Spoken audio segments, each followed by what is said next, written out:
ngayon, i-discuss naman natin yung chapter 2 nyo. Ito yung taxes, tax laws, and tax administration. So, itong chapter na to, maikli lang siya kung ikukumpara mo sa may chapter 1. Kasi yung chapter 1, sobrang daming concept, ang daming mga principles na kailangan tandaan. So, dito sa chapter 2, more on definition tayo and comparison. So, itong chapter na to, pag-uusapan natin ano ba yung type ng taxation laws. Meron tayong dalawa dyan. Then, pag-uusapan din natin ano yung distinction ng tax laws, revenue regulations, and rulings. So, dito, nag-provide naman ako ng separate ko na notes para at least ma-compare natin sila. Kumbaga, maintindihan po natin kung bakit sila ini-issue, ano yung purpose nila, kung bakit ba sila nandyan, or ba't sila ini-issue.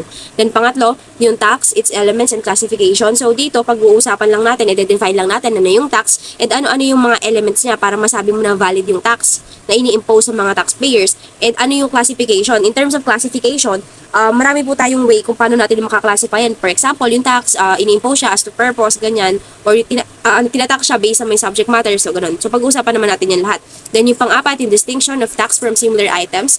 So, dito naman, nag-provide na ulit ako ng separate na notes kasi nga medyo paragraph yung naging format niya kasi itong mga similar items na to, pinagko-compare. Ano ba yung tax? Halimbawa, versus yung revenue, ano yung tax versus license fee, tax versus toll. So, yung mga yan, mas maiintindihan natin or mapagko-compare natin ano yung difference silang dalawa kung naka-table siya, kumbaga, naka-per criteria, ganun. So, for example, si tax, para saan ba to? Para mag-raise ng revenue, samantalang similar items, para saan? So, ganun po yung gagawin nating atake dyan para at least makita nyo talaga kung ano yung distinction ng bawat items. So, pang-lima, ito na yung tax system and its type. So, ito naman, medyo pahapyaw na lang to kasi nga na-discuss na natin to sa progressive system pero papadaanan pa rin naman natin. Then, yung pang-anim, ito yung principles of a sound tax system. So, dito pag-uusapan natin, ano daw ba yung mga principles. Itong mga principles na to, nanggaling to kay Adam Smith. So, i-discuss natin yung tatlo na yan. And, pang-7, yung how tax is administered. So, dito, pag-uusapan natin kung sino ba yung nag-administer and paano siya ina-administer. So, yung pang-8, pag-uusapan din natin ano yung powers na binigay or pinagkaloob kay BIR, kung ano yung meron siya, kung anong powers yung meron siya, kung hanggang sa limit yung pwede niyang gawin or exercise yung power. Pag-uusapan din natin dyan kung ano yung powers na meron ang Commissioner of Internal Revenue or yung CIR. So, si CIR, ito po yung head ng BIR. Okay po? Tapos pag-uusapan din natin, syempre, ang kailangan nyo tandaan, ano-ano yung mga powers na meron siya, and sa powers niya na yon, ano-ano yung bawal niyang i-delegate. Kumbaga, kailangan siya lang po. Okay po? Then, yung number 9, ito naman pag-uusapan natin yung selection ng mga taxpayers. So, dito po, sa may book na reference natin, medyo outdated na siya kasi nga nagkaroon na tayo ng Ease of Paying Taxes Act or yung EOPTA noong January 22, 2024. So, nagkaroon na ng update in terms of classification of taxpayers. So, yung i-discuss natin is, i-discuss pa rin naman natin yung luma, papaano ko sa inyo, kumbaga papakita ko pa rin naman sa inyo and i-discuss ko na rin kung ano yung bago. Kasi nga po yung bago na to, dahil nga ease of paying taxes na siya, mas pinabilis na po kung paano natin makaklasify yung taxpayer. So, i-discuss naman natin yan. Pero malamang sa malamang kasi, dahil nga 2024 pa itong update na to, malamang sa malamang yung bago ang susundin or yung lalabas sa question sa mga departmental exam nyo. So, i-discuss naman po natin yan lahat. So, mag-start na tayo ngayon sa may taxation laws. So, ano ba ang taxation laws? Ito po yung batas na ipinapasa galing po sa legislative branch dahil po nag-exercise po ng power of taxation itong si Estado kasi sabi nga po natin yung power po ng isang Estado ay inherent. So, kahit po wala siya sa konstitusyon, dahil kailangan po niya na mag-tax para masuportahan or ma-finance po yung operations ng isang gobyerno, magta-tax po siya sa mga tao niya. Kasi nga po yung tao din po na yun, sabi po natin, mutual po yung nagiging relationship nila.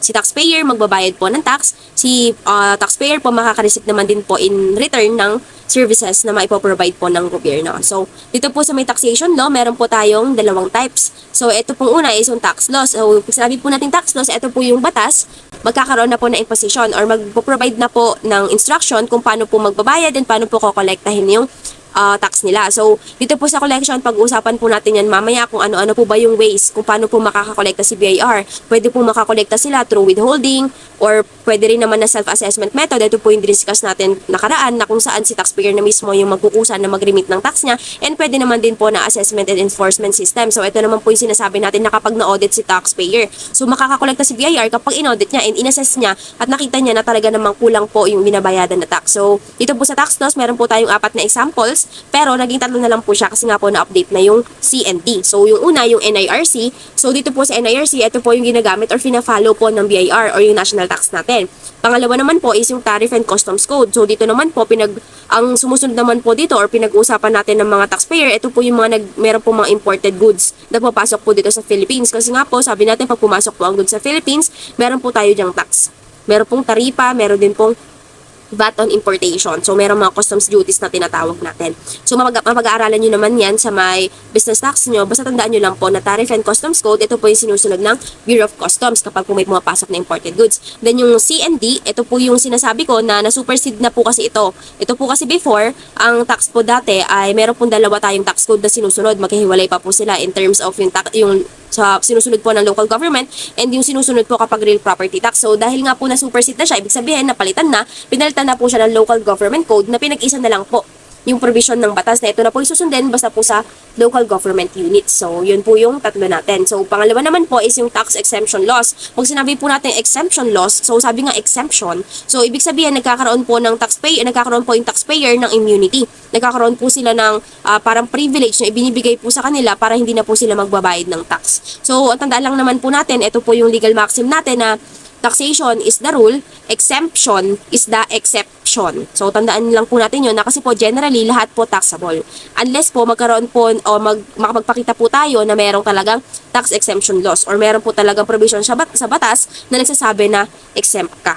Okay po, so mga examples na to, una yung minimum wage law. So dito po kasi, pag po kasi minimum wage, medyo maliit po ang kita nila. So parang yung kita po nila is para po sa sustenance ng buhay po nila. Kumbaga, panggastos talaga sa pang-araw-araw. So, syempre, yung laws natin, hindi naman na po sila inuobligan na magbayad ng tax.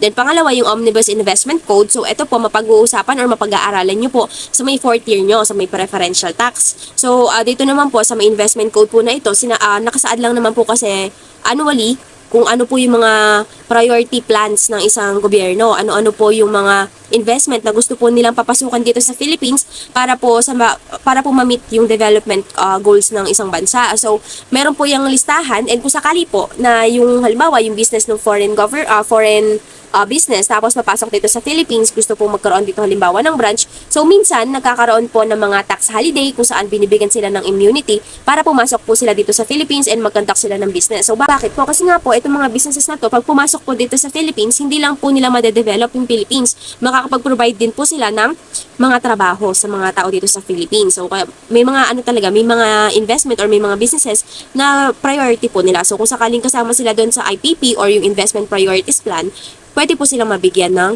tax exemption laws or mabigyan sila ng immunity sa tax. Then, pangatlo is yung BMBE. So, pag sinabi po nating BMBE, ito po yung mga businesses na less than 3M po ang asset, excluding land. So, ito po yung mga businesses na maliit lang. So, parang hindi naman ganun kalaki. So, nagkakaroon po yun ng mga requirements paano mo po ma-avail yung BMBE para magre-rehistro ka sa City Hall, ganyan, or sa Municipal Hall. Then, mag-a-avail ka po ng exemption nila. So, ito naman po, mapag-uusapan din po ito sa may fourth year nyo. Basta binibigyan lang po sila ng mga immunity sa tax kasi nga po hindi naman sila ganun kalaking business. For example, exempt po sila sa income tax, exempt din po sila sa pagbabayad ng mga minimum wage kasi po, di ba, ang minimum wage po kasi isineset po yan per region. May region, kada region po, meron po nagsiset na ng magkano po ba ang minimum wage. So, kapag po BMBE ka, pwede ka pong hindi sumunod doon. Kasi nga po, syempre, kung maliit ka lang na business and pipilitin mo po na sundin kung magkano yung minimum na usual, katulad ng mga malalaking businesses, so medyo aaray po yung business. So, meron din po silang mga ganung po na exemption.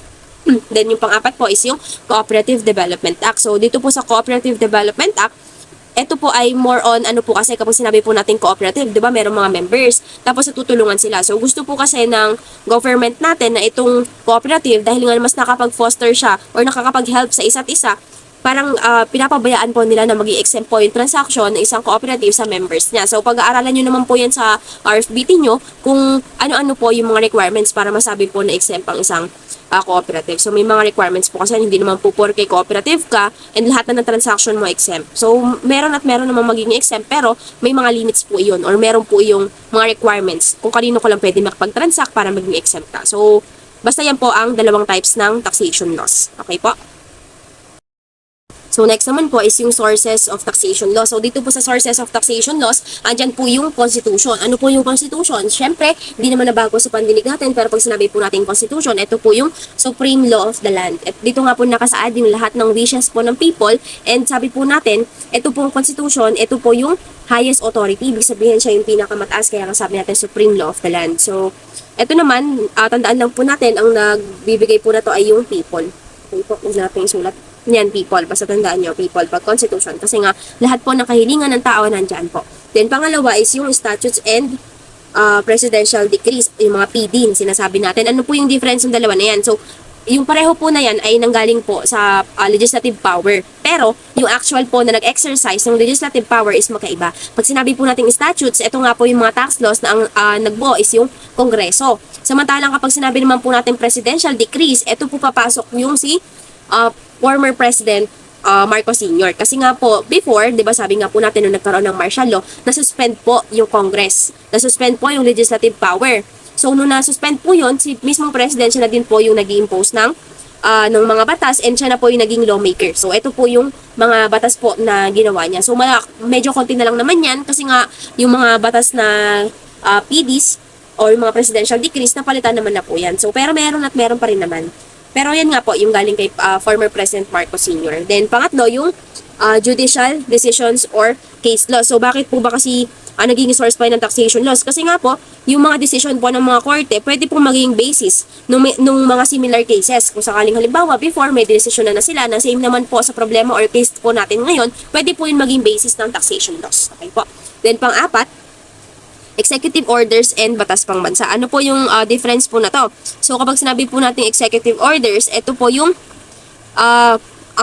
i-compare muna natin ano si executive orders kay presidential decree. So, pag sinabi po natin na presidential decrees, ito nga po kako yung si president, nag-act siya as lawmaker. Samantalang kapag executive orders, tamang si executive is nag-provide naman talaga ng laws din, pero ang ine-exercise niya is bilang chief executive. Kumbaga, kine-carry out niya po yung powers niya para po sa directing or implementation po ng isang batas. So, legal po ito. So, up to now, meron pa rin po yan kasi nga yan naman talaga ang powers na ibinigay sa isang ehekutibo or yung president. Diba sabi natin, more on implementation po ng batas. Samantalang yung batas pambansa, so ito pong batas pambansa, ito naman po ay konti na lang kasi nung nagkaroon po ng martial law, and during din po ng martial law, like 1981 yata nag-end yung martial law. So, mga 1978, nabuo po itong batas pambansa. So, grupo po siya ng mga legislator. Then, yung grupo nga po na yun na po yung naging Congress subsequently. Yun po yun. So, kumbaga, hindi pa kasi formally nagkaroon ng Congress kasi po, di ba sabi natin yung Congress, nabuo lang siya noong 1987 nung nagkaroon na rin po ng Constitution. So, yun lang naman siya. Then, number 5, yung administrative issuances. So, ito po mga administrative issuances na to, more on implementation po ito. Ito po yung i-discuss natin na marami. Kasi, pag sinabi natin administrative, so more on implementation, and ang nagpo-provide po na to is yung Department of Finance, saka po yung BIR. So, yan yung i-discuss natin dito na pagkarami-rami na medyo nakakalito, pero nag-provide tayo ng sariling notes para somehow ma-distinguish natin sila. Then, pang-anim is yung local ordinances. So, sinabi ko po nakaraan yung local ordinances. Ito po yung mga ordinansa na pinasa po na galing sa LGU. Sino po mismo sa LGU? Yung mga sanggunian. Sangguniang Pambayan, Panlalawigan. So, yun po yun, yung mga sanggunian. Yung mga nagpo-provide po ng mga panuntunan sa isang local government unit. Ito nga po, halimbawa, bawal po magtapon dito, ganun, may ganyang penalty, mga ganun po. Okay po.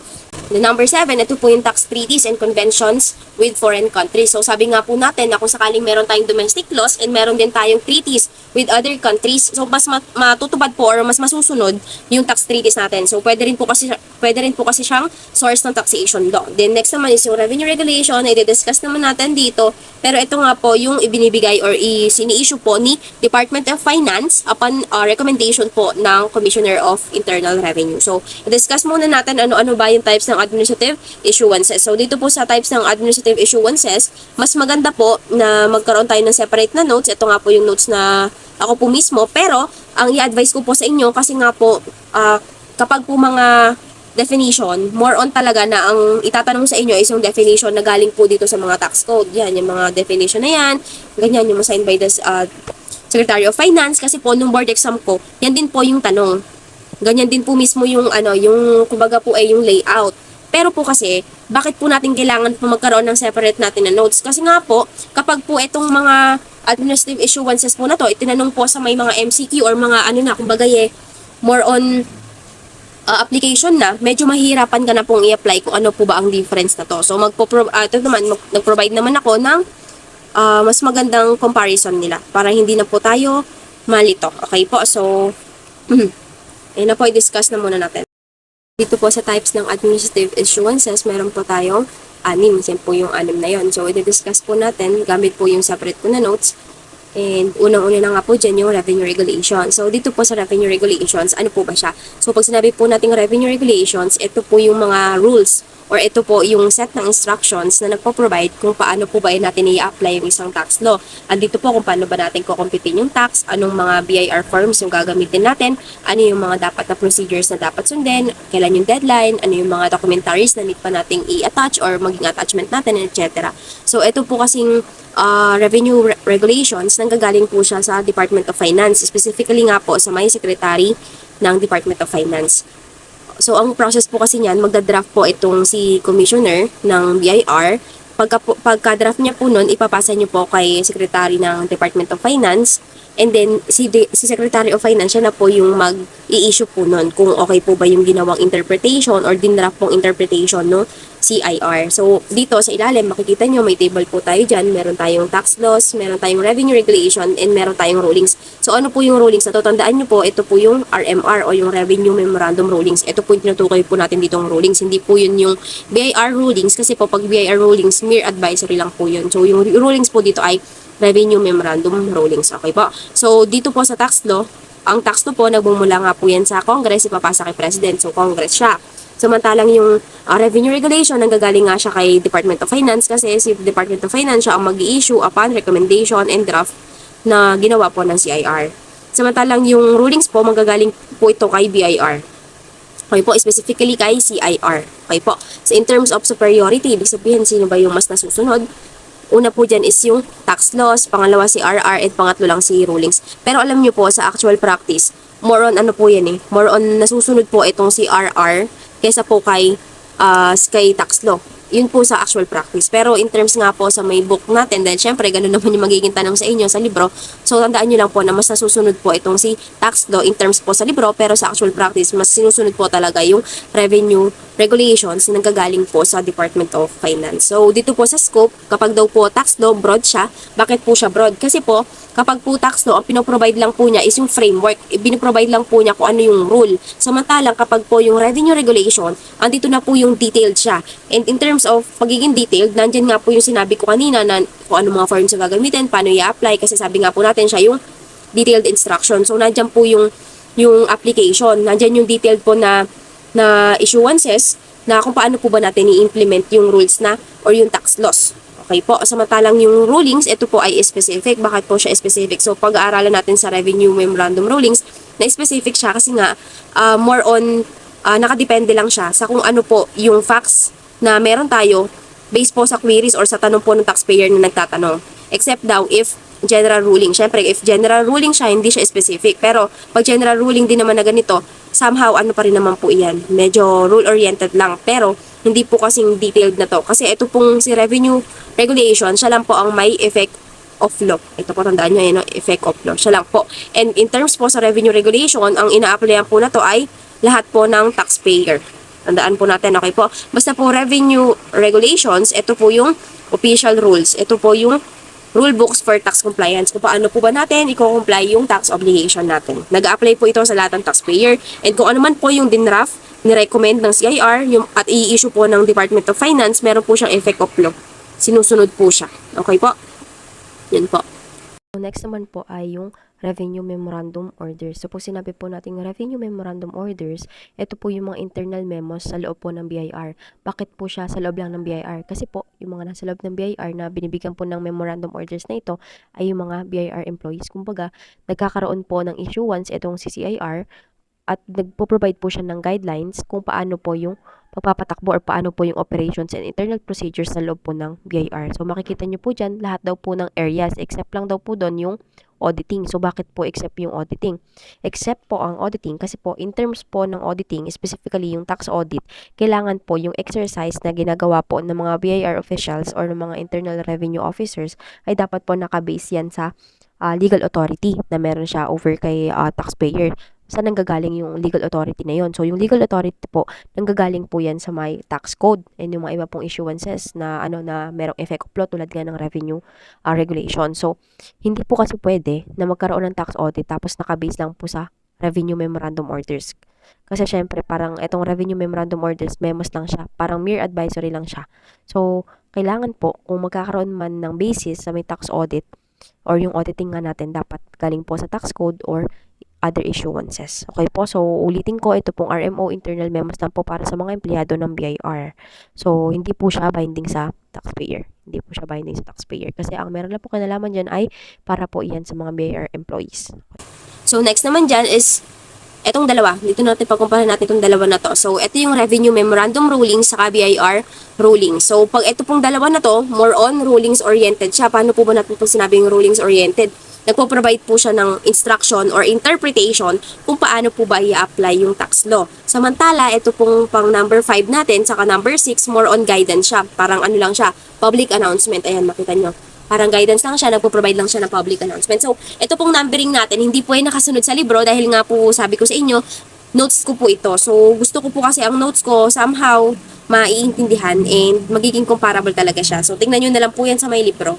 Pero hindi nga po yan nakasunod sa sa order po ng libro nyo. So, anyways, dito na po tayo sa RMR versus BIR ruling. So, tandaan nyo lang po pag RMR, ang nag-i-issue po niyan si CIR. Samantalang kapag po BIR rulings, andyan na po kaya sabi dito BIR. So, hindi lang si CIR yan. Buong BIR. Pwedeng si CIR sa, kumbaga, own rulings niya, siya mismo.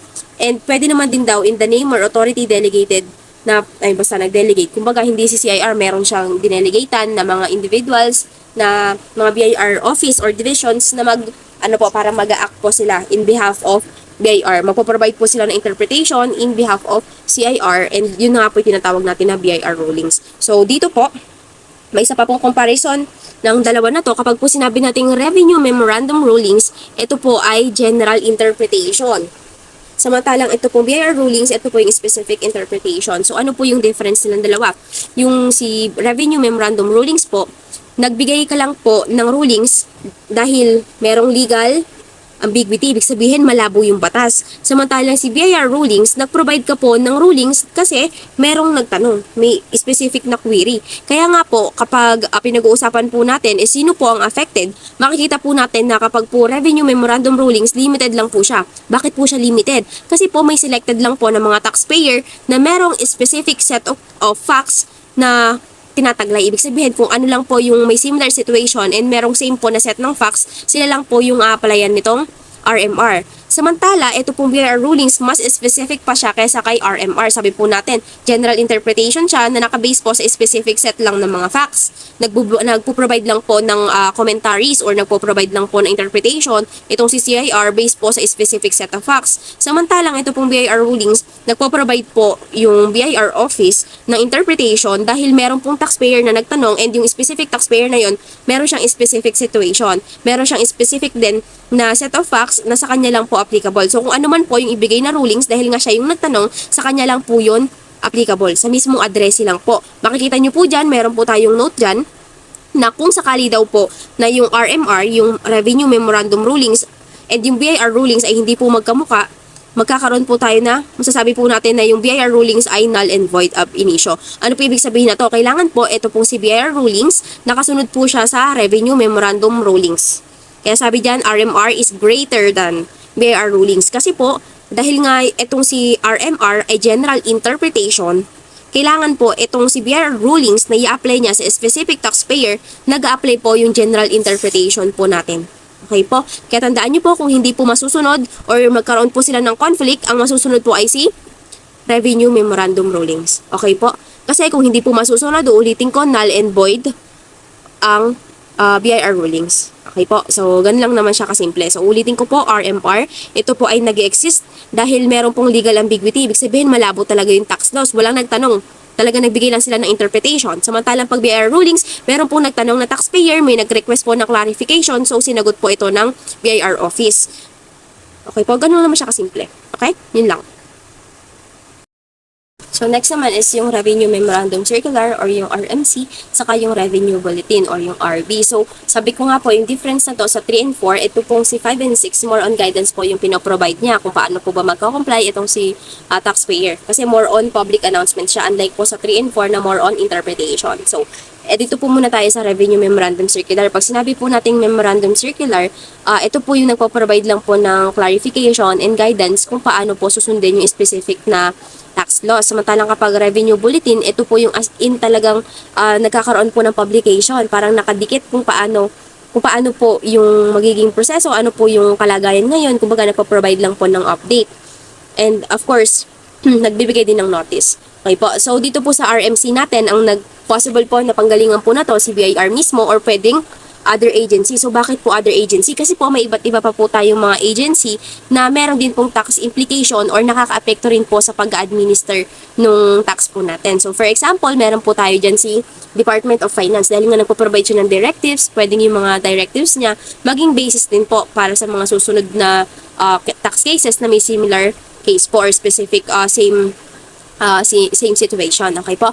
Then si Department of Justice, ito naman po, pwede kasi nagpo-provide siya ng legal opinion kung tama ba yung naging tama ba yung application, ganon. So, pwede rin po siya maging basis. And ito po mga korte natin, dahil nga nagpo-provide po siya ng decision, pwede po yung mga decision po nila before, yun po yung maging guidance sa application po ngayon. Okay po? So, ito pong Revenue Memorandum Circular, sabi ko nga po, nagpo-provide po siya ng clarification, guidelines, or information kung paano po i-apply. And ang focus po niyan is tax rules. Kung paano po yung application and paano po yung means para makapag-comply. So, dahil nga siya public announcement, ang affected po dito or yung nagiging binding po siya sa general public sa lahat po. Okay po? Then, yung number 6 naman natin, dito po sa number 6 natin, mapag-uusapan naman natin yung revenue bulletin. So, yun nga, sabi ko nga, mayroon lang publication and informational plus communicative siya. So, bakit po informational? Kasi sinasabi po dito or nag-update po yung mismong BIR kung ano na po yung kalagayan ngayon. Kumbaga parang meron silang update notice kung ano na po yung significant tax development na meron tayo. And communicative siya in a way na nagpo-provide po siya ng syempre parang nga siyang publication na kung ano ba yung dapat mong malaman bilang mamamayan. Ganun po. So, pwede po manggaling ito sa BIR lang. Okay po kasi bulletin nila yan. So, pwede pong kay CIR mismo bilang head or pwede naman din po sa iba pang personnel na authorized po. Okay po. So, yun lang. Pareho lang po sila. Nag-apply po sila sa general public kasi nga po ito po ay more on public announcement. So, guidance po siya na ipinoprovide po para sa lahat and lahat po ay susunod. Okay po. Yun lang po. Yung mga types ng rulings, meron po tayong VAT rulings. Ito po syempre patungkol to sa VAT. Tapos meron din tayong ITAD rulings. Ito po yung pinaprovide po ng ITAD para po sa mga international tax treaties and foreign taxpayers. So, for example, meron kang income sa ibang bansa tapos nataxan na doon, tapos nataxan pa dito sa Philippines, pwede pong lumapit ka kay ITAD and i-cite mo na, for example, meron kang pwedeng i-avail na exemption kasi di ba sabi natin para po ma-reduce po yung double taxation, pwede pong i-exempt na lang yung sa isa tapos yung isa pagtataxin pa. So, ganun. Or pwede naman din pag makiklaim ka ng mga tax credit kasi nga may binayaran ka na sa ibang bansa tapos ipang tax credit mo siya dito sa Philippines, lalo na kung ikaw ay resident, citizen, saka domestic corporation. Kasi nga po silang dalawa, sila nga po kako yung taxable within nyo daw. So, ayun. So, pwede po yun. Tapos yung BIR ruling, saka po yung mga delegated authority ruling. So, ito po yung possible lang naman syempre kay BIR, saka kung sakaling may mga BIR officials na inauthorize po ng CIR na mag-provide po ng ruling. So, dito na tayo sa next, GAAP versus tax laws. So, ito na tayo ha. Ito. So, paano po yung GAAP versus tax laws? So, yung GAAP versus tax laws po, sinasabi lang naman po dyan na yung GAAP, yun po yung sinusunod po natin sa preparation po ng financial statement. Siya po yung ginagamit natin.